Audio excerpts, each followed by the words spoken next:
All right, here we go. We have one of the most controversial Florida artists out there right now. Foolio, welcome to VladTV. Vlad, what it is, man. Appreciate you for having me, man.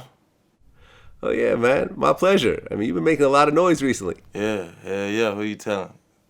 Oh, yeah. And, you've been grinding for a while, too. Definitely. So, it's always dope to see someone, who doesn't just pop up out of nowhere, who actually has put in the work in over the years and is finally getting what they deserve. Who you telling? That's love, though. Appreciate that. That's what it is. Well, it's our first time here, so I want to start in the beginning. Yeah. So, you grew up in Jacksonville. Jacksonville, Florida. Okay. And your parents are Haitian? Nah. Hell nah. It's Nah? that's Florida. That's what's like everything in Florida, though. But you know how that shit go. Like, I hang around majority, you know what I'm saying? I grew up around a lot of, you know what I'm saying? Haitians and cutthroats, and it's just a lot. That's just what it is in Florida. Okay, because I remember there's like a lyric where you said like my grandma Zoe or something like that. I say, my grandma do voodoo, and we chop the head off a goose. I got a couple songs referencing like stuff, cause like that's what I'm tied in with. You get what I'm saying? Yeah. Yeah. I mean, I guess that's why I came to that conclusion. Yeah. You know what I'm saying? Yeah, I get Okay. So, what part of Jacksonville did you grow up in? The north side, 1646 West 45th Street, Hilltop Village Apartments. It's like the worst hood in Jacksonville, like literally the worst hood, Hilltop Village Apartments. Okay, when you say it's the worst hood, what does that mean exactly? Like killings, shootings, prostitution, drugs, like whatever, like anything you don't supposed to see, you gonna see it up. Yeah. Okay, so as a little kid, you don't know really where you're growing up. I mean, everything looks normal to you, but was there like a certain moment, whether it was violence or something you saw or experienced that made you realize like, okay, this is not the same type of neighborhoods that I'm seeing on TV? Yeah, one of my dogs, well, he ain't my dog no more, but one of my dogs, mama had got shot in front of us in the hood, in Hilltop. Yeah, she got Really? shot in front of us, yup. Okay, and you're how old? I was probably like 11. Yeah, like 11, 12. Okay, so a 12-year-old is seeing someone get shot right in front of them. Yeah. What does that do to a young mind like that? It was so crazy. I was so close to my dog at the time. I'm watching him cry like, and then I'm seeing her lay down on the steps. She lift her shirt up. She like, I'm shot. I'm like, this really going on. You feel me? That night, like that just fucked my mind up. That just showed me like, cause when you a kid, you don't think death real. That showed me that death is real. Like, you know what I'm saying? Okay, and she actually died? Nah, she ain't died, but I'm looking at her bleed, and you know what I'm saying? So yeah. Okay, what was that situation over? I think it was like a fight or something, an argument or something like that. And then shots got fired and she ended up getting shot. Miss Prunish. Yeah. Okay, sad. Okay, so that happened at 12. Yeah. What started to happen after that?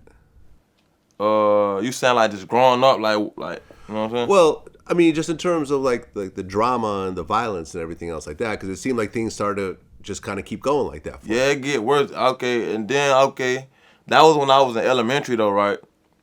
So when I hit like 6th grade, that's when like I jumped out the porch, like got my first piece of pussy, like got my first gun, and you know what I'm saying, evolving and seeing like different shit. And this when I actually moved from the north side to the west side of Jacksonville, and this was like when I started jumping out the porch for real.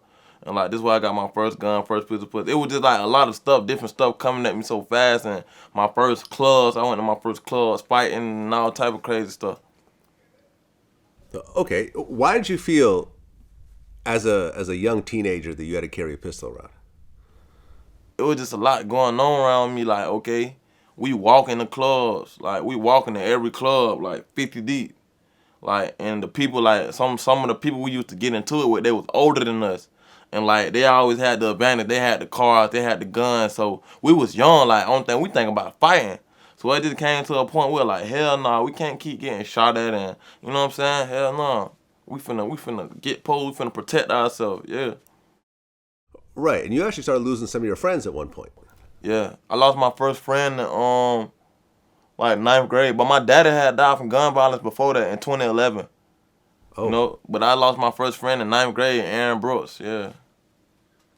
Okay, well, let's talk about your father for a second. Yeah. You were how old when he died? I think I was like 13. What happened to him? He had got in an altercation with somebody. He beat somebody up, right? And I guess after he beat the person up, the person couldn't take the ass whipping, so they shot him. You know what I'm saying? They went and got a gun, came back and shot him.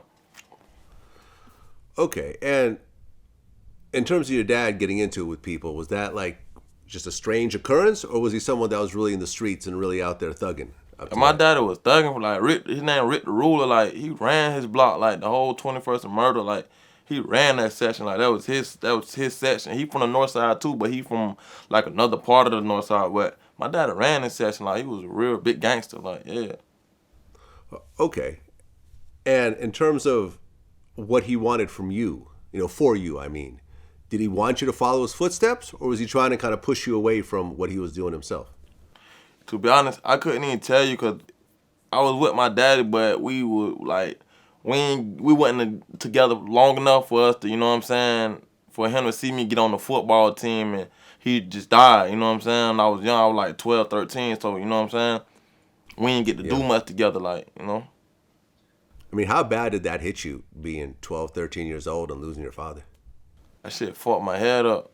Like, that shit fucked like, my family, his side of the family, and we had lost my grandma, like probably like a year or two before that, so that shit just shattered everything for me. Like, it was just a messed up situation. The guy that killed your father, was he caught? Yeah, he had ended up getting caught. Okay, and is he still in prison? Yeah, I think so. I don't really be keeping up, but I know he got caught for sure for it. Did you personally know who that was or who that is? Nah, I was young. Okay. He was an older dude. I don't know who he was from Cannon Paint. I mean, do you still feel some level of anger or revenge or something towards the man that killed your father? Of course. But I know how the streets go. Like, now I do it like I know what was really going on. Like, you know what I'm saying? So, when I was young, I didn't. Like, I was like, damn, like, people really kill, like, take somebody you love from you, like, you know what I'm saying? But now I know what was going on, so yeah. Okay. And then you end up losing one of your close friends. Yeah, Aaron, 9th grade. I was like Okay. 15, 15, 16. What happened with that? Well, he was in the neighborhood we used to be on called Clyde, and he ended up getting killed. Yeah, he ended up getting killed. It was just a crazy, like, whole day in school. Like, we was hearing about it, like, but we didn't get the confirmation till one of our other friends that came to school and told us. So when that had happened, like, we started a riot in school. Like, we had fought, like we were just going crazy about it, like, you know? 'Cause that was our first big loss, like, our 15-year homeboy, like, who we had lost, you know? That's sad. Yeah. That's sad. I mean, when things like that happen, you either kind of accept it as part of your life, or you think, well, maybe I need to get up out of here because I could be next. Because here's my close friend. We're probably doing similar things, and now he's gone. I'm still here. Same neighborhood, same people, same situations. Did you want to? I know you're still young, but were you thinking maybe I need to just get up out of here? See, it was like, yeah, but then again, that shit sent me like full throttle in the streets, you know? Like, it sent me like full throttle in the streets, like, and it's so crazy because we was still playing football then. Like, we probably like, it was like probably like my 8th going to 9th grade, like that summer, we was still playing for La Villa, a team called La Villa, but we was still toting guns at the football field, like, cause we was still into it with people, you know what I'm saying? So even with trying to change, we was still like going through shit, and then we just lost him, it was just all the way over with, like, it was all the way over with the football, all that. I was in the streets. Well, then at 16 years old, you get shot yourself. 15. 15? Yeah. Okay. What happened with that? Okay. So, this was like my first day of school, like, cause I had got kicked out of a school for fighting, right? They sent me to an alternative school in the ops hood who I was beefing with, like, they sent me, it's called Grand Park, they sent me to this school, right, in my ops neighborhood. So, one of the boys from that hood actually died that morning, and they thought I had something to do with it. Like, and he died getting on the school bus. So when I was on the way to school, when I got there, everybody was like, "Bro, they say you had something to do with such and such dying, bro. We know you had something to do with it." blah, blah, blah. So I'm like, hell nah, I was on the way to school, which I was. I'm like, I'm on the way to school. So it came to like fourth period. I was finna fight like 3 people. 3 of the same people in the same hood. So, okay. I get off the school bus. Mind you, now I ain't thinking of nothing. Like, I been taunting this man all day, like, him being dead. Like, knowing that karma real, I ain't thinking of it at that time, but this would show me karma real. I been taunting him all day on Facebook, the person who died. So I get off the school bus. I walk through the cut. I'll say probably like 5-10 minutes later, somebody pop out the cut, go to shooting, boom, boom, boom. I got hit on my hip, and my hip popped out of place, and I was just crawling, looking back, looking at him still shooting. You know what I'm saying? So as I'm crawling, I crawled to like this house with this lady sitting on the porch. I'm like, I'm shot. I'm shot, ma'am, I'm shot. She was like, I don't give a fuck, get the fuck out my yard. I'm like, what the fuck? I'm shot. So after that, I just turned over, I just laid on my back, and I just like passed out. Yeah. Okay, but he still got the gun and still shooting at you? Yeah, he could have walked down him, like he could have stood over me. Okay, but what, there was too many people around, so he ran off? Nah, he was still shooting. He was still shooting at, because I was with other people too, right? I was with like 4 or 5 other people, so as I'm crawling, he probably thought I was dead or bleeding out or something, like, because he was still shooting at them. So yeah, I turned around, laid on my back, and I just passed out. Like, by the time I woke back up, I saw police in front of me, then I passed out again, then I was in the back of the ambulance, and I passed out again, I was at the hospital. Like, I was just going in and out. Okay, so you wake up in the hospital, and when it comes to a shooting, you know, the police are going to be there questioning you about what happened, right? Yeah, they was, bro, the police they was acting like I wasn't a victim. They was like, oh, the person you beefing with died that morning. They say you had something to do with it. We know you had something to do with it. I had to prove to them that I was really on the way to school, but it ended up getting cleared, though. It ended up getting cleared that I ain't had nothing to do with it, you know? Yeah, they would more or less treat me like the suspect than the victim. Okay, and the guy who shot you, what happened with him? I don't know who did it. Okay. I don't know who did it. Okay, we'll leave it at that. Okay. You lost your dad through gun violence. You lost your close friend through gun violence. Now you get shot. Does that change who you are as a person at that point? Bro, it just like all them events was making me worser. Like, I was in the hospital like straight thinking like somebody really just tried to take my life. Like, that showed me like I gotta fully protect myself like at all means. Like that sent me like in the streets 24/7. I stopped going to school, like, cause I got shot getting out of school bus, so I can't go to school. They know where I'm at 24/7 now. You know what I'm saying? So when I stopped going to school, I was just in the streets 24/7. Yeah. Okay, so you drop out of school. Yeah. And now you're basically just hanging out, doing whatever for money. Doing whatever. And then it's so crazy. After like I healed up, really I tried to go back one more time. After I like healed up from my gunshot wound, it took me probably like 4 months, 5 months to learn how to walk again, something like that. I tried to go back to the same school. They told me when I walked in the front office, I'm like, hey, I'm here to re-enroll. I'm finally healed. They're like, oh, you can't come back to this school. We can't tell you why, but you can't come back. You're going to have to find something else to do. I'm like, what? So y'all really denying me from my education. I was like, shit, fuck it. That's just God. I don't need to be here. Fuck it. And I left. Okay. Yeah. During this time, are you starting to get arrested at all or not really? I was getting arrested for little petty shit, like petty theft and like little shit. There wasn't no major shit yet. Okay. So you were getting arrested as a juvenile? Yeah. So they would send you to juvie. You would spend, what, a couple weeks there? I'll probably spend like half a day or a day and then they'll let me straight out. I ain't kept a serious charge until I hit probably like 17 years old. Yeah, probably like that was probably my first serious charge. I kept getting caught with guns. Okay, what happened at 17? So one day, me and 2 of my friends who deceased and one of my other homeboys, it was like Christmas Eve. It was like 12 o'clock. Matter of fact, it was Christmas. We went to a movie theater in something called Orange Park in Florida, right? So as we riding through the parking lot, we being young and ignorant. Like everybody we riding past, like we showing flashing the guns out the window, this and that, blah blah. So boom, we not even paying attention. Like the whole time we flashing the gun, showing everybody out the window. The police pulled behind us, probably like 2 deep, hit the lights.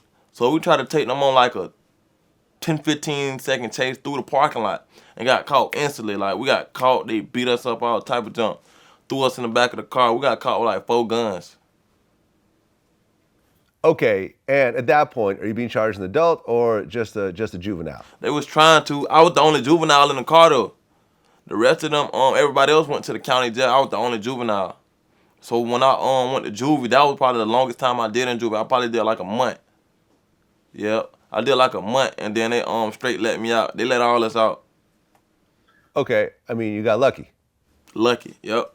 Lucky, because if you're catching other gun charges, I mean, they could have thrown the book at you. If I would have caught, they told me, if I would have caught one more, see, in Jacksonville, you go to something, like when you're a juvenile, you go to programs.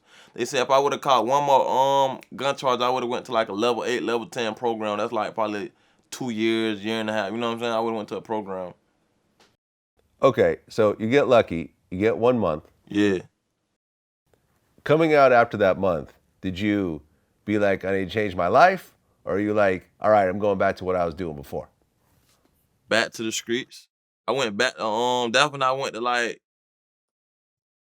trying to like rap, like, cause I was always like, everybody knew me for knowing how to rap. I was dropping music. I had an old SoundCloud, like dropping stuff I recorded on my phone and on my laptop and stuff. But I wasn't trying to take it like, I ain't gonna say serious cause I ain't blow it yet, but I wasn't trying to like being in the real studio more. And once I did that, like it clicked in my head that I can rap like good and people wasn't taking me serious. Like, yeah. Okay, so now you're taking the rap seriously. I mean, you were doing it before as a teenager, but now it's like, all right, I need to either do this or I'm going to end up just going back to prison or getting killed. Definitely. Okay, and was your name Foolio in the beginning?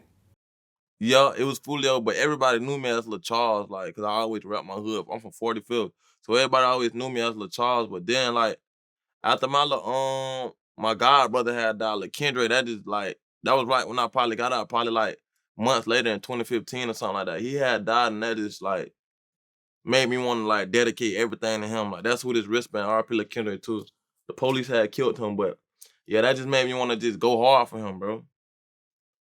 Yeah, Okay, so you start recording, yeah. and are you dissing your enemies during some of your early stuff, or does that come a little bit later? I always been a diss rapper.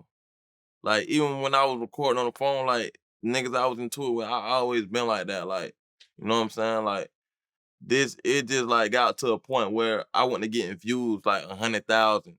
Like I was like getting like 1,000 views, 500 views at first. Then I wasn't picking up views and Steam. I dropped my first real video. It's called Coming Up with me and like 2 of my other friends. They got like 300K, 400K. That one I was like, oh yeah, it's lit. I could like turn up for real.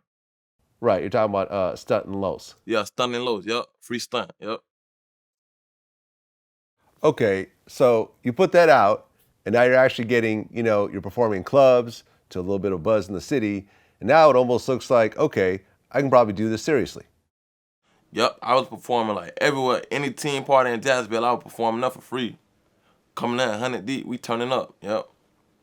Okay, and the next song was Reach the Top. Yep. Yep, me and my little cousin TJ, RP TJ, yep. And that hit like 700K. That damn near hit a mill, and that was one of them songs, like, we were just in the moment with that song. Like, we didn't even know it was gonna do that many views. Like, you know what I'm saying? It just hit. Okay, and I think that same year you put out Dirty Six with Soldier K. That was before that, I think. Cause we put out 2 versions of that. We put out one before. There was like the video was so trash. Then we redid it with I think Ethan, who shoot like Young Dolphins videos. We did one with him. That's the one we kept up. Okay, and I mean, at the time, were you the only person that was rapping about dead people in your city? Yeah. I kinda like started that wave in my city. I started that wave in my city and everybody just ran with it. And I guess you were shooting some of the music videos in cemeteries? I shot some at cemeteries. I shot some like in my hood. Like I was shooting videos everywhere. I mean, you got shot because you were dissing somebody that was dead, right? Yeah. Then after that, you started rapping about dead people. I was rapping about it before then, but it just somebody actually died. Like somebody died, so they was like, you know what I'm saying? They was butt hurt about it, you know. So that was like the karma, the instant karma. And I mean, you see this in Chicago somewhat, Yeah, but generally in hip hop, this is kind of a new thing. yeah. Most people really don't rap about dead people. Like, Who you telling? this is a taboo, essentially. But you kind of made your name off of it in a way.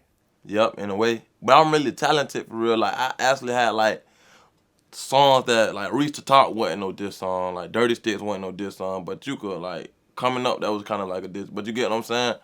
I was talented and I could rap. And like it wasn't like I was just dropping trash ass songs dissing people. They like, oh, he could rap. Like he dissing, but he could rap for real, you know? Yeah. Okay, so you keep dropping songs, and you drop Just Talk. Just Talk. Yeah, that was one of my favorite songs. Then you dropped Feel It. That was the one that did it. That was like my first million views. Yeah, you got 1.4 million views on YouTube. Yeah, that was my first time hitting 1 million views. Was that around the time you ended up moving to Atlanta? Nah, I moved to Atlanta like 2018, 2019. Okay, that's like a year later. Yeah, I think Philly was like 2017. Yup. Yup. Okay, so why move to Atlanta? This is like when Say Cheese made the first Florida list, right? I ain't know nobody knew about me. Like I ain't know I had a follow. This follow when I had like 10, 15,000 followers on Instagram. So Say Cheese posted that first Florida list and I was on it. So when he posted it, a lot of labels went reaching out to me.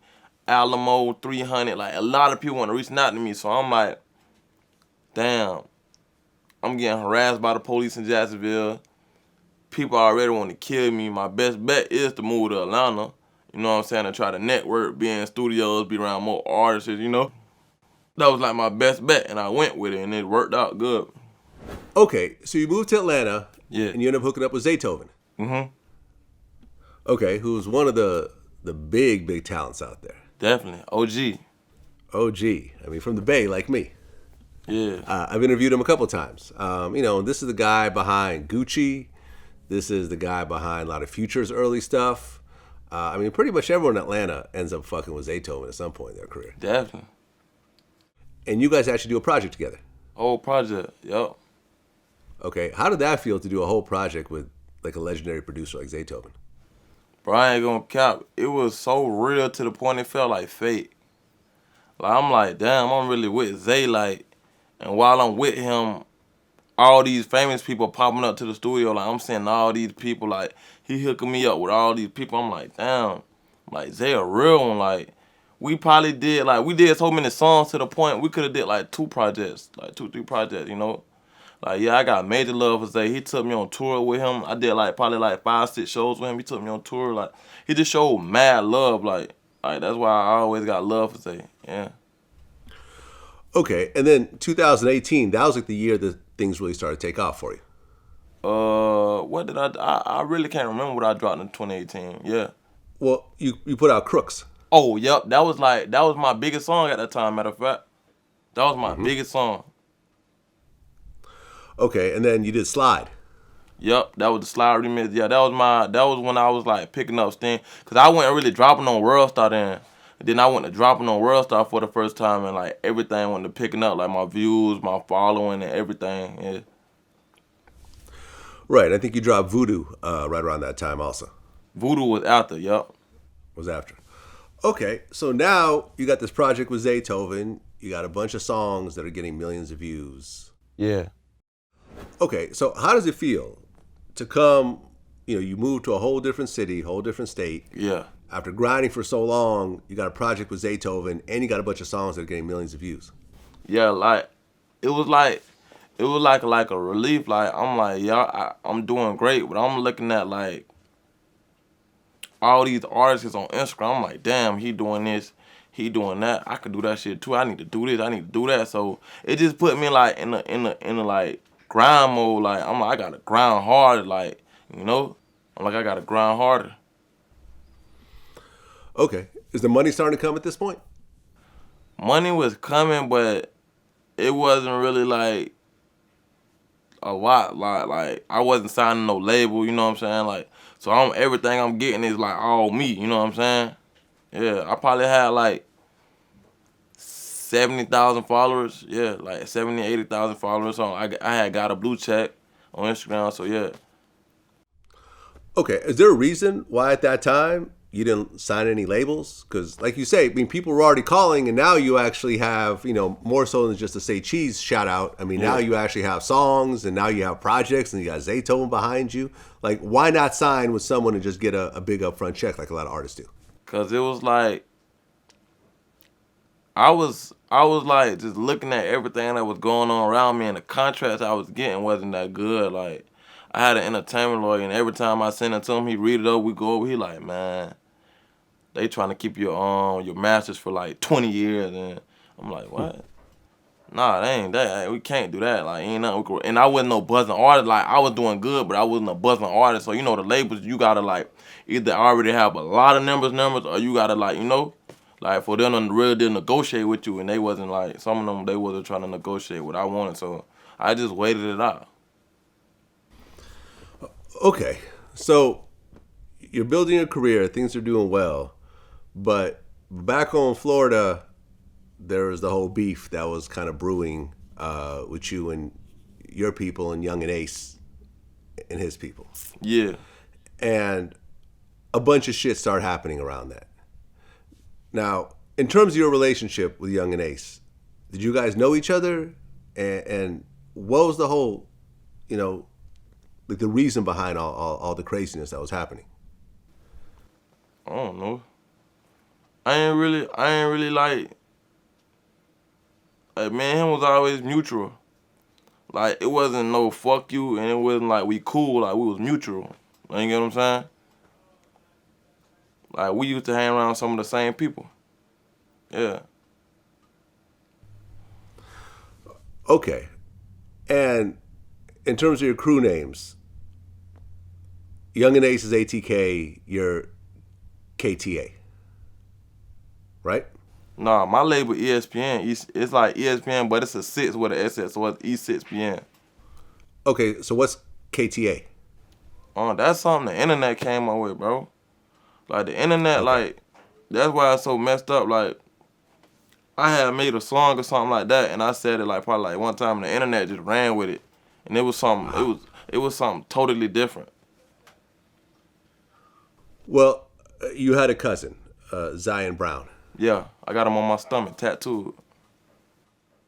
19 years old, a man stormed into a house and shot him to death. Yeah. The guy that was arrested was a guy named DeAndre Thomas. Yeah. Did you know DeAndre? No, I ain't know, bro. Okay. I ain't know, bro, like that. When you heard about the murder, how'd you feel? I was crushed.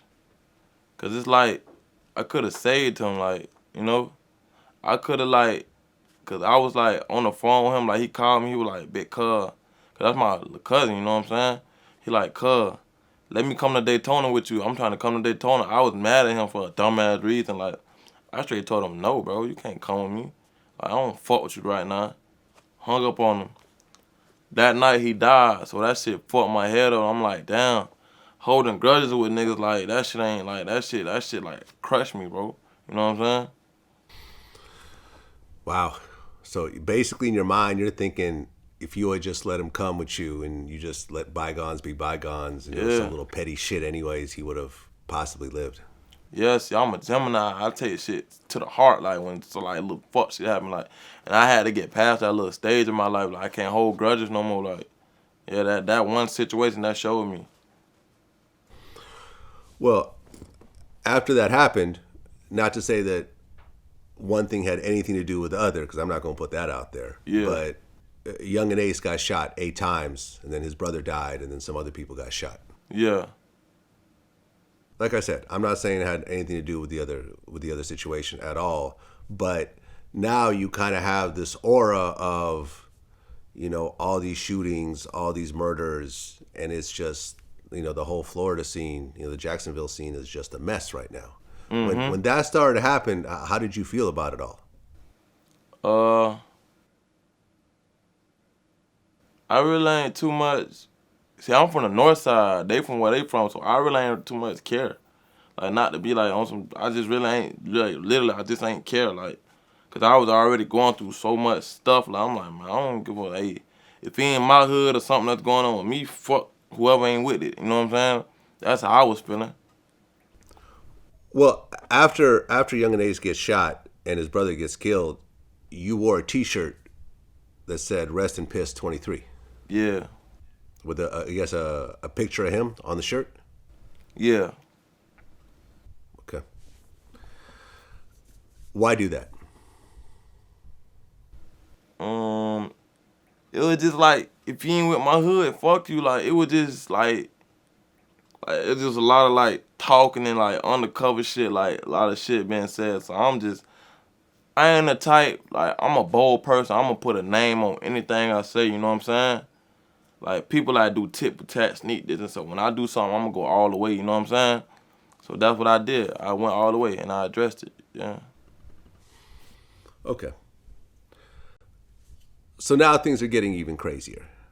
Now your girlfriend gets shot at one point. Y'all my ex. Your ex. Yeah. This is I'm probably mispronouncing it. Bouban baby. Yeah. I don't wanna speak about her. Cause that shit like 4 relationships ago on. But yeah though, that shit happened. Okay. So your girlfriend gets shot. Yeah. So things are just getting insane essentially. Now, are you just posted up in Atlanta, or are you going back and forth to Jacksonville? I had been moved back from Jacksonville. I mean, moved back to Jacksonville like probably like months before that. I was like in Jacksonville like damn near every other day. You know? Okay, but most of your success came from Atlanta, right? Yeah, From that move. yeah. Why leave the area where you made all these things happen to go back to your old neighborhood where everyone's killing each other? Dumb shit. Not following my first mind, you know? And then like I was just trying to play this role, like, you know? But it was just like me like being ignorant, you know? Not following my first mind. I know damn well I don't supposed to be in Jacksonville. I'm supposed to be doing this, but I'm just not following my first mind. Right, because aside from the people you got beef with, the police are labeling you as a gang leader. Yeah. So now you have what I feel is the bigger problem of the police fucking with you. Yeah, it was horrible, bro. Like, bro. But they almost took my mama to jail out. Type, bro. Like, we got it. Like, because they killed my little brother. Like, they killed LaKendre. So we just got it 10 times worse. Like, they jumping out on us every other day, making us take our clothes off, searching our tattoos, taking pictures. Like, they RICO'd us. Like, you know what a RICO act is, right? Of course. They RICO'd us. Like, they had all us on the news. It just, by God, a couple of us ain't get picked up. Like, they just picked up like 12 people that, you know what I'm saying? We just had it horrible, bro. You know? Man, listen, when you get hit with a RICO, you don't even have to be caught with anything. Yeah. Like, they don't even have to catch you with a gun or drugs or whatever. They could just say you're part of this criminal enterprise and you're going to get hemmed up with all these other dudes that you may not even know, doing things you may not know what they're doing. But now here you are. I mean, Casanova 2 times. He's right now caught with a RICO. And For he was real? a successful rapper. Yeah, he's sitting in the feds right now on a RICO charge Damn. with no bail. He from down here. He's from New York, yeah. Damn. Brooklyn. I thought he was out. Shit, I ain't know that. No, he's not out. No. He's not out. I mean, he's tweeting. He's having someone tweet for him. Oh, okay. That's what it was then, yep. Yeah. No, I mean, he's having his girl or whatever tweet for him. But no, he's sitting in a cell, and they denied him bail. Yeah. And he's facing, I think, like 20 years or something crazy over what they're saying is just an affiliation. So once you get hit, like that RICO tool is something that really changed everything. Yeah, definitely do. Were they trying to hit you with the RICO, and did you get hit with the RICO? Yeah, we was all on the news. Like, they had it was probably like 30 of us on it, like, you know? But out of the 30, they only picked up like 10 or 12 people, like something like that. But all us was on the list though. Like they labeled all his gang members, this and that. They told us specifically out their own mouths. Y'all get caught with a gun. We don't give a fuck if y'all get caught with a motherfucking bullet. We coming to get y'all, like, and y'all not gonna have no regular charges. If you get caught with this gun, it's gonna say possession of a gun by a gang member. That's an enhancement. That's 20 to 30 years more than the average person probably catch like 5 years for a gun. We catching 30. You know what I'm saying? Yeah. Told us this. Yeah. I'm like, bro, that shit scared the shit out of me, bro. I ain't gonna lie to you. I was like, damn, these police not playing, boy. Oh, bro. So are you still facing that RICO, or they drop it on you? Nah. I mean, meaning drop it, mean did they not charge you with it? Nah, it just went away. Like it's still up to this day though. They told me like, don't get caught with nothing. It's gonna be the same thing. Yeah. You still labeled like you get caught with a gun, you still gonna catch like incredible amount of time that you don't supposed to catch if you're a regular civilian. If you get caught with a gun, the same thing applies. Okay. Well, and then at one point, the "Who I Smoke" song drops. Yeah. When you first heard that, what'd you think? I ain't gonna say I was like, I wasn't mad at them who made the songs, cause I know they don't like me. That's what they gonna do. They gonna drop this song. I was more or less like, damn, like y'all just went to 2 funerals. That what y'all gonna do? Like y'all wanna make songs and shit. Like shit, it just be a lot of like faking ass shit going on in the streets. Like I just be like, damn. And then there was just certain people who was posting. I'm like, damn, like I know y'all ain't obligated to fuck with me, but damn, that's how y'all rocking. You know what I'm saying? Like yeah. And then at one part when they speaking on my little brother's name, so I was like, yeah, I see what it is. Yeah, I mean, there's a few rappers on the song, but Yungeen Ace is the biggest rapper on that song. Yeah, and then like the other people who was on the song, they used to be in my music videos, like in Coming Up. They in Coming Up video with me stunning low. Them they in my videos. Like you don't see Foolio in their videos back in the G. Like all them, everybody used to be a fan of Foolio. I was the first one to like have like a name in my city, So yeah, that's how it be though. Well, I guess after "Who I Smoke" dropped, you went into Yungeen Ace's neighborhood and kind of danced around the Melvin Park sign. Yeah, I shot a video. I shot the whole video. Me and my cousin Kojak, he out there right now. Me and Kojak, we had shot the video, the beatbox remix at his hood, shot it in the hood. They actually took the sign down too, like a couple days ago. Somebody took the whole Melvin Park sign down, bro. Yeah, this shit crazy. I don't know. Man. Well, let me tell you a story about someone who did something similar. Yeah. Okay. In the Bay, where I'm from, there was 2 rappers that were beefing, named Filthy Rich and Kafani. Yeah. Okay. Are you familiar with these names at all? Nah. Okay. So, 2 of them both from Oakland. They're going back and forth with each other. Kafani decides to go into Filthy Rich's neighborhood and shoot a music video. Yeah. Dissing Filthy Rich in his own neighborhood. Somebody walked up to him during the course of shooting this video, shot him up, and he's still in a wheelchair to this day. Damn, so he ain't gonna never walk again. Probably not. Probably not. Almost, I'm not going to say it's worse than death because he's still alive, but, it's up there. It's up there. So when I hear stories like this, I think of that. I mean, going to a neighborhood of someone you're actively beefing with and there's shootings going on and people are dying, did you just not care about your life at that point? No, I ain't even not. It's just like that's what I felt like doing that day. Like y'all want to play on the internet, y'all want to make this song. Okay, we finna go to y'all hood and shoot a video. Where y'all at? Just show like everybody like this not what it is. This ain't no beef going on in Jacksonville. These people don't be in the city of Jacksonville for real. So we finna pull up to your hood, shoot our video now. Okay. I mean, when I hear this stuff and as I'm going through it and listening and, all the research I've done,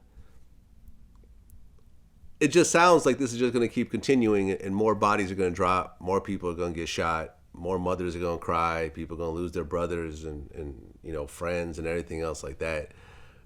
could there be anything that could be done with, let's just say, you and Yungeen Ace sitting down together and saying, look, a lot of fuck shit happened on both ends, but we have to just basically, we don't have to be friends, but we got to get past this and kind of just move on with our careers because we're both successful in our own way? It probably happen sooner than later. You never know what God got planned, I told him that a couple times, We be talking time to time, like, you know what I'm saying? Like, you never know what can happen. Like, I mean, ain't no, you know what I'm saying? We want to kill each other now. We just mutual, I mean, I've interviewed Yungeen Ace a couple times. Yeah. Cool dude. I have nothing but good things to say about him. Yeah. And, as I'm sitting down with you, I'm getting, good vibes from you as well. I don't want to see two people that I've sat down with go at it. My purpose when talking about these beefs is not to escalate them, but to say, okay, here it all is. Okay, these people got shot, these people got killed. I understand, but you getting killed over this is not going to prove anything. Definitely. You know what I mean? Like, your mom is still alive, right? Yeah. You got siblings? Yep. I got 2 sisters, a little god sister, and a big brother. Right. You got people who love you. Definitely. You got kids? Nah. Okay. But you will have kids at one point. You know what I'm saying? I mean, you want to live long enough to have kids. For sure. And if you keep going down this road, you're never going to experience what it's like to have kids, which is one of the greatest experiences a human being could have. Yeah, you could go down and say, okay, Foolio, he didn't take no shit from nobody, whatever else, but you're not around to feel that love because you're gone. Who you telling? And it's crazy because I done dodged death so many times. Sometimes I just be like, it's just the way I live. I don't know. I just see death so much. Let me tell you, man. I've had so many rappers that I've interviewed die violently. Yeah. Or rappers that I was on the phone with the day before and they get killed. Me and Pop Smoke were on the phone 2 days before he died, planning our interview the next week. Me and G Money from Baton Rouge had an interview planned, and then he gets killed. I interviewed Chinks Drugs, who got killed. I've interviewed Mo3, who got killed. Me and King Von's manager were in the process of scheduling an interview with him. He gets murdered. It's depressing. It's sad. Lil Durk, two members from OTF get killed, and then his brother just gets killed, D-Thing. And me and D-Thing weren't close, but I remember maybe about 5 years ago, we were on the phone with each other, kind of on a regular basis, just talking about, shit around Dirk. He just gets killed. The amount of young men who are dying at a very young age through gunfire is just sad and depressing. And unless someone just steps up and puts the bullshit behind them, it's just going to keep going, because really it's not like you're the one that's really doing it, because you're the rap star. You're the one with money. Yeah. You know what I mean? It's the people around you that don't have anything to lose, who don't have a future, who don't have hot records, who don't have money in the bank. They don't give a shit. But you're the one that actually has the most to lose. Yeah. That's crazy though. I feel what you're saying though. You're right. Okay. So if you guys got on the phone, do you think that it could be worked out? You and Yungeen Ace, just, okay, let's just put it all behind us and let's just let all this simmer down. And, we don't have to make songs together. We don't have to hang out, but let's just put it all behind us. Like I said, like, you never know what God got planned. Like, we mutual right now. Ain't no, I want to kill you.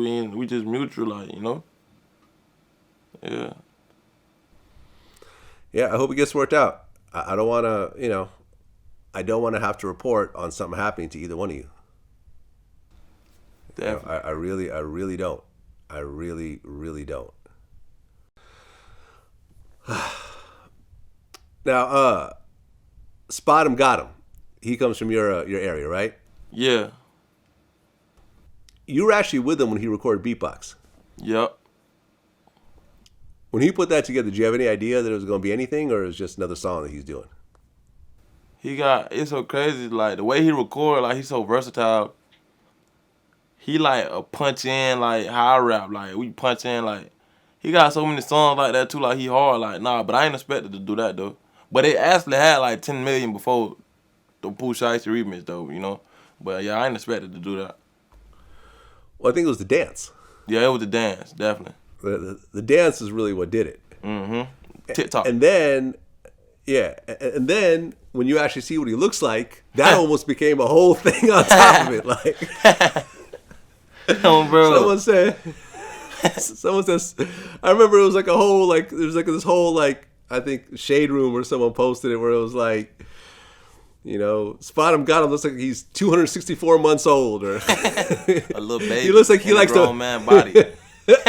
someone said he looks like he likes to bite people, like, and it was just the jokes just kind of continue. He does look like a giant baby in a way. You know what I mean? I know exactly what you're talking about. Oh, gang, that's crazy though. Yeah, that's funny as hell. Well, it's great though, someone from your city though, to have a song blow up that big because it ultimately shines a spotlight on the whole city. Definitely, yeah. He did his thing with that song though. Like, I think he don't went gold. He just ain't posted. Like, I don't even think he posted it. You know, he don't really like. Yeah. I know him. He don't really care. Like, he care about the rap, but he don't really care. Like, you know, he just be vibing. Yeah, it's a dope song. Yeah. It's a dope song, man. And like, I mean, everyone was doing that fucking dance. I mean, you saw Future doing the dance. Everybody. Everybody. I can't name a person who ain't either do it or remix the song. Oh yeah. Yeah. No, everyone did it. Everyone did it.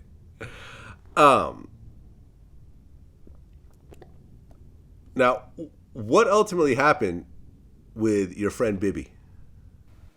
Lil' bro, he was like, just like, that's my little twin. Like, you know, I got him tatted on my face. Like, that's my little bro, okay. One day, I was at my godmama house in the hood where we from on 45th. And every day after school, he'll come to me, like, he coming straight to me. We chopping it up, we smoking, like, you know, just regular shit. But on this specific day, he get off the bus. He get off his school bus, him and somebody else. They walk in the house. We dap each other. I'm like, what's up, little bro? What you been on, bitch? Like, he telling me I went to school, bitch, bro. And guess what school he was going to? Grand Park, the same school I got shot getting off there. He going to the same school. So he come to me and shit. I'm like, look, bro, it's hot outside. Like, the police, you know, I ain't even thinking about no, like, niggas. Like, I ain't even talking. I'm like, bro, the police out, look, bro. Like, don't walk nowhere, bro. Sit here with me until it's time for you to go wherever you need to go. You know what I'm saying? Wait till the sun go down or something. Man, I ain't worrying about none of that, man. I'm yada, yada, yada, man. I don't even care, man. I'm in the hood all day. I'm hanging. You know what I'm saying? He like, man, I'm finna go to Hilltop. That's where I'm from. Like, Hilltop. He like, man, I'm finna go to Hilltop and smoke some weed or some shit he said like that. I'm like, look, bro, I love you, bro. Be safe, you know? And that's how it always ends. Like, with so many people with me, like, they last word with me be, I love you. Be safe. You know what I'm saying? So, he walked out the door, dapped him up. I love you. You know what I'm saying? I'd say about 15 to, I'm going to say 20 to 25 minutes later, I get a call. A shooting just happened in Hilltop.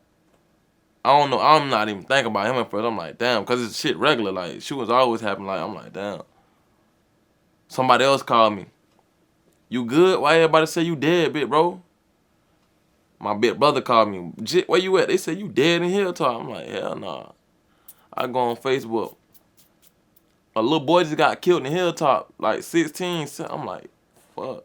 They like, yeah, he had on a uniform or a gray sweater, burgundy shirt. I'm like, oh my God. Like, I just hang up the phone. One of my god brothers walk in the house. He like, bro, they say baby dead, bro. I'm like, fuck. Like, that shit just like, that was like one of the worst losses, like, cause it's like, I just had told him like, do not, like, it's hot outside, bro. It's just hot. Like, you don't need to be walking regardless, bro. You know what I'm saying? I'm like, it's hot outside, bro. Like, he ain't listen. Like, he was like arrogant. Like, he was like, man, fuck that, you know. So yeah, I got killed. That shit like, that shit like broke me, like, you know. Well, a couple months later, there was a rapper named K-Sue Yeah, who basically was posting videos bragging about, killing, you know, different KTA members, or I mean, whatever you want to call it, and he's talking about smoking Bibby, yeah, and he actually got arrested for the murder of Bibby. yeah. For the life of me, I don't know why you would commit a murder and then go on the internet and brag about the murder. It just makes absolutely no sense. I don't know. I couldn't tell. That's what people do though. Like, I ain't saying he did it. I don't know if he did it or not. I hope he come home. I don't would jail on nobody. You know what I'm saying? But like, not even with his situation, but with rappers, like, that's how people get caught up nowadays. The internet, you know. That's how it be. Yeah, That's how it be. Like, yeah, you know. yeah. I mean, when I read that, I'm looking at it going like, this just makes no sense. Like, why? A murder has no statute of limitations. Period. You can get arrested for a murder 40 years later. Definitely. I know. That's the I know one a thing couple you don't people. want any. Yeah, you don't want any affiliation with that at all whatsoever. So the fact that you're on the internet bragging about the shit, talking about smoking Bibby, is just, I don't know, man. I don't know if a motherfucker like that is just slow or what, but regardless. Only God So, knows. yeah. Really, for real. Well, man, I'm sorry about your loss, man. It's just throughout the story, I'm just hearing the loss of your father, the loss of your friend, the loss of Bibby, the loss of your brother. It just kind of just keeps going on and on. I mean, do you feel at this point you're kind of numb to the death and the killings, or does it still hit you the same way each time? I'm numb. Like I said, I done seen death like so many times, dodged death so many times. So it's like, I've been at the point where like, fuck it, this is what it is. This is my life, you know. This is my life. This is what it's gonna be like, you know. Like, and then like, it's like the more I go up, like the more I get more famous, and it's like the worse it get, you know. Like, the more money I get, the worse it get. I don't know what it be. Like, the more fame I get, the worse it get. And it started to be like an inside thing, like with people I grew up with now, you know? Like, people go to hell. Oh yeah, I mean, having your own people turn against you, that's when it gets hurtful. That's when it's just like, you got to be kidding me right now. Like, Yeah. I helped you out, and now this is what you're doing. That don't be But like, that shit hurt you. Like, I ain't gonna lie, yeah, like, that shit hurt. Like, this a person like you would grow up with, them that share clothes with, know each other mama. That shit hurt. Yeah. well, I mean, if it makes you feel any better, everyone that's successful has gone through it. I've gone Yeah. through it. Everyone I know has gone through it. Everyone that I've dealt with that's a millionaire has had their close friends turn against them. You know, for whatever stupid reason. This is why when you get, the bigger you get, the circle just has to keep getting smaller and smaller. And I promise, bro, Vlad, it's so crazy, bro. It's like, that's what's happening literally right now with me, bro. Like, my circle, like, shrinking and shrinking and shrinking and shrinking to the point, like it's a diet. Like, you know Right, what I'm saying? It's just crazy. right. What happened with you and NBA YoungBoy? Uh, he had a show in Jacksonville, like, I forgot, was that like 2019, something like that. But he had a show in Jacksonville, and like, on YouTube, like, it was like people leaking his songs, like putting like NBA YoungBoy stretch something, hashtag Foolio this song. You know what I'm saying? And they got like 500, this one got 500K views, the other one got 800K, this one got 1 million. You know what I'm saying? So I'm looking at it like, damn, is he talking about me? I'm like the only Foolio, you get what I'm saying?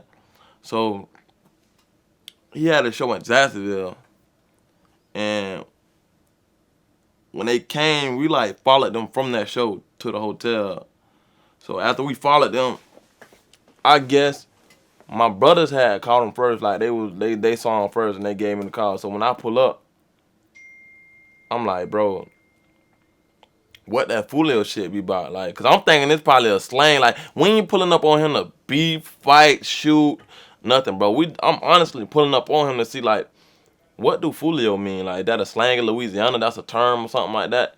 So when we pull up, I guess like we pulled up like deep as hell. That probably was like intimidating to him, or I don't know what it was, but it just everything just flops out. Like, an argument happened in the hotel hallway, and like everybody up and everybody ran. Then he made a video on his Instagram. He was like, he talking about some scary ass little boy. Why y'all left? Come back. Something like that. He said. Nobody probably ain't peeping, but we know what he was talking about. So we sat downstairs at the hotel for like 10 more minutes. Then we went back upstairs to where their room was at, because he was with a female. She sitting up the like room number the whole time. So when we come back up, we found the room here. So that's when you see the video of me talking to him through the room though, like come outside, you don't want to talk to me, bro. Something he was saying, but it wasn't really nothing major. Wait, you mean to tell me the girl that YoungBoy took back to his hotel room was texting y'all and telling y'all where he's staying? Yeah, he was with a little Jacksonville like slut, like he was with a little Jacksonville thought. Man, so always the woman that'll get you caught up. Definitely. That's always the weakest link. That is Real always shit, the though. weakest link. Yeah. Yeah. So that was pretty much it after the whole situation. You guys never saw or talked to each other again? We was texting on we was texting. Like, I had his number. Like, we was texting and shit like that, but you know, it was just the same shit. Like, he really felt played about the situation. He was like, bro, I don't know what you think I am, bro. I ain't no pussy, this and that. I'm like, bro, I'm trying to see what Foolio mean, bro. I ain't on that like crybaby ass. I said I ain't on that crybaby ass, sentimental ass shit, bro. I'm just trying to see what the term Foolio mean, and that was that, you know. Okay, so you don't know if he was really dissing you or not. It was just he put Foolio in a song and that's it. He was like, and the song it said just like this: "What you on, Foolio, bitch ass boy? Something, and some more shit." That was one song. Another one come on, Foolio, you a bitch. I'm like, that's 2 strikes. I'm like, who the fuck you talking about? Then I'm looking at the views and shit, and you know what the fans gonna do. The fans gonna spam you in the comments, tag you, oh, young boy. They gonna start it up, you know. So I'm like, damn, like, is he talking about me? And then it just so happened he got booked for a show in Jacksonville, and we followed his ass. Yeah. Yeah, well, I mean, he's sitting in jail right now. Yeah, free that boy. I don't know nobody. You know, he's facing, I actually brought in a lawyer to break down his case. And, I mean, it's a mess right now. Damn. Like he's facing mandatory minimums. He was caught, with a gun in his video shoot. And then when they pulled him over, they found another gun on him. Yeah. And, he's already on probation over some shit from a few years ago. So, as someone who's so on top of his game, to be sitting in a jail cell right now, doing nothing, just wasting his time, is sad. Because he's got the career that I think most rappers want. He's on top of his game. He drops whatever he wants to drop. He doesn't have to do radio songs, and it goes crazy. He's touring all around, and now he's just sitting in a cell, losing probably $100 million, just sitting there doing nothing. And Vlad, bro, you want me to be completely honest with you, bro? That come with like, I be watching him sometimes, and that come his circle, bro. Like, his circle is full of like yes mans, like do boys, so they not gonna tell him when he wrong. You know what I'm saying? Like, with my circle right now, they gonna tell me when I'm right and when I'm wrong. Like, you don't need to post that. Like we don't need to do like that. That's extra. You know what I'm saying? Like, just calm down, bro. Like, right now, I ain't in the hood 24/7 no more. Like, you don't gotta do that no more. Like, you know what I'm saying? Do that from a distance. You know what I'm saying? Like, don't set yourself up for failure. Like, if you know you a felon. You a felon. What you got guns in your video for? Like me, I'm not no felon, so I don't think about that. But if you know you a felon, what you putting guns in your video? You know what I'm saying? You the brand. So if you go down, who we gonna have? You know what I'm saying? That's what I observed from that whole situation. You know?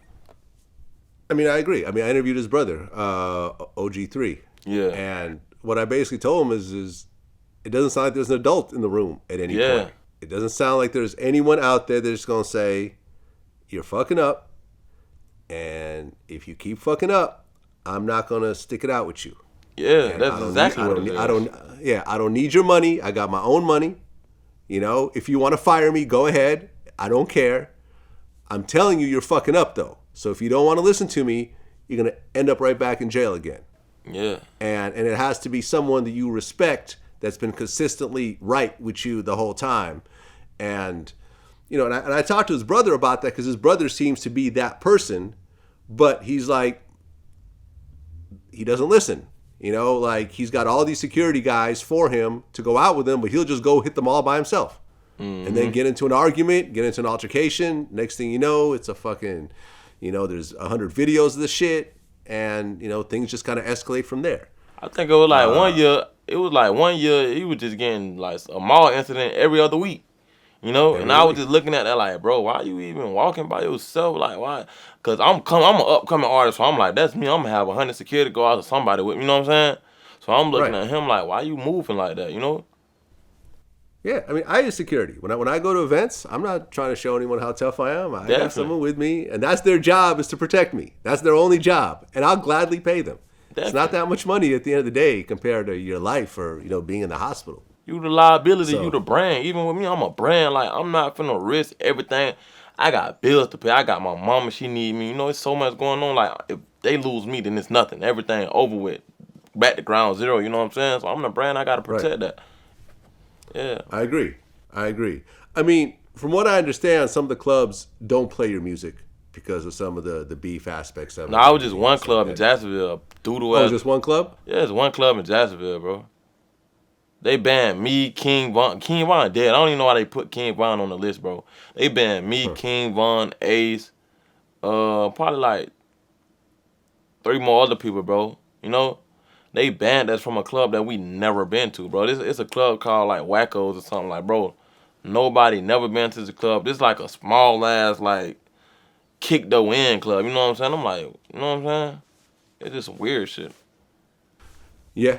I mean, are you still back in Jacksonville sometimes, or have you completely stayed away at this point? I be in, but I'm on tour right now, so I be like in and out. You know what I'm saying? When I go there, I'm just there, hey, gone. You know what I'm saying? I ain't doing too much because. You know what I'm saying? I got too much to lose right now.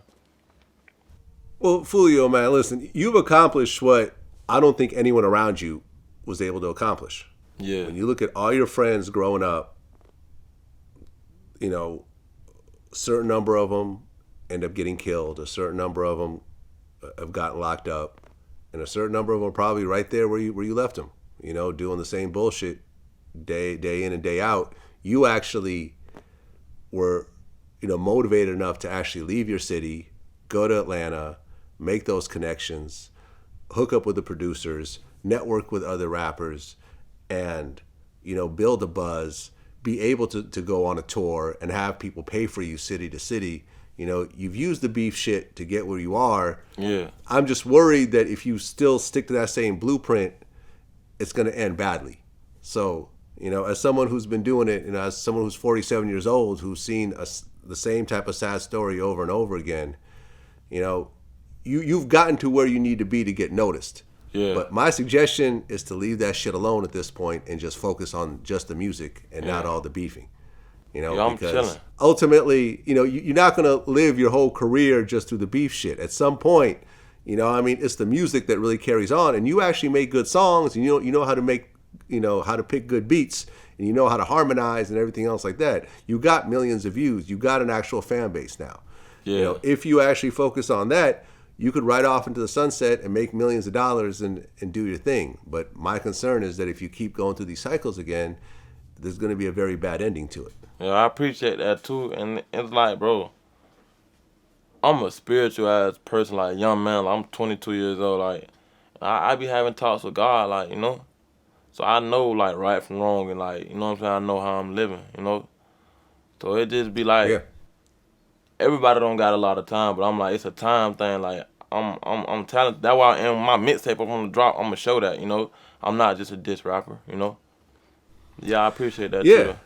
Yeah, man. And, you know, as much fun as you think you're having in your 20s, man, by the time you get to your 40s like me and you get to sit on all the work that you've done for the last 20 years, all the money you've made, you know, all the friendships you've developed, you know, your family, and you have enough where not only do you do whatever you want, but you could help whoever you want. Yeah, definitely. You know what I mean? Like, people think being in your 40s is you're old and you're out of there. Nah, man. Like, this is to me the best part of my life. I don't remember enjoying life as much as I do right now. Definitely. Because I have the means and the experience, you know, to actually do it all. You know, and if you make the right decisions and you hustle all through your 20s the way you've been doing, and you continue to hustle through your 30s, you're going to be good, man. And especially you're owning your masters. You know, you're going to have publishing. You're going to have streams.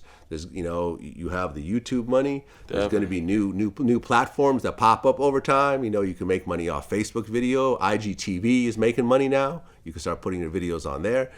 It's easier to be rich right now than ever before in the music industry. Definitely. You know, but you have to be there you actually have to live long enough to experience it. For sure. You know? So For sure. I wish you all the best, man. I'm a fan of the music, which is why I brought you in, man. And, you know, I appreciate you sharing your story. I wish you only the best, man. Appreciate it, bro. That's love, bro. Always. Always, man. Until next time. All right, love. Peace.